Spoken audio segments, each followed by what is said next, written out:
আসসালামু আলাইকুম। নতুন আরেকটা ভিডিও নিয়ে আপনাদের মাঝে হাজির হলাম। আশা করি আল্লাহর রহমতে সবাই ভালো আছেন।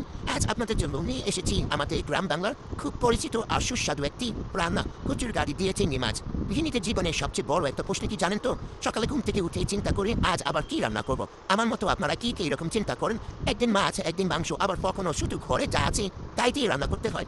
আজ ফ্রিজ খুলে দেখি চিংড়ি মাছ আছে আর কচুর গাড়ি আছে। তখন ভাবলাম এই দুটো মিলিয়ে একটা রান্না করা যায়। তাহলে চলুন আজ আমরা এই রান্নাটা করি, কচুর গাড়ি দিয়ে চিংড়ি মাছ। আমার মনে হয় ঘরে সাধারণ রান্নাগুলোই সবচেয়ে বেশি মজা লাগে, কি বলেন?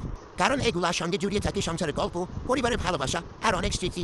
রান্না করে কাজ করতে করতে কখন সকাল থেকে দুপুর হয়ে যায় সেটা অনেক সময় টের পায় না। গৃহিণীদের কাজে তো শেষ নেই। রান্না করা, ঘর গুছানো, বাচ্চাদের দেখাশোনা করা সবকিছু মিলিয়ে সারাদিন কেমন ব্যস্ততা কেটে যায়। তবে একটা বিষয় সত্যি কি জানেন, পরিবারের সবাই যখন একসাথে বসে মজা করে খায় তখন সব কষ্ট আর ক্লান্তি দূর হয়ে তখন মনে হয় এত পরিশ্রম করে যে এতক্ষণ রান্না করলাম, এটা সার্থক হয়ে গিয়েছেন। আপনাদের বাসায় কচুর গাড়ি দিয়ে চিংড়ি মাছ রান্না কি হয়? কি আমার মতো এরকম রান্না করেন? আর এই রান্নাটা আপনারা কীভাবে করেন অবশ্যই কমেন্টে জানাবেন। আপনাদের মন্তব্য পড়তে আমার খুবই ভালো লাগে। ভিডিওটি যদি ভালো লাগে লাইক, কমেন্ট আর ফলো করে পাশে থাকবেন।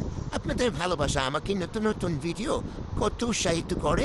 সবাই ভালো থাকবেন, সুস্থ থাকবেন। আল্লাহ হাফেজ।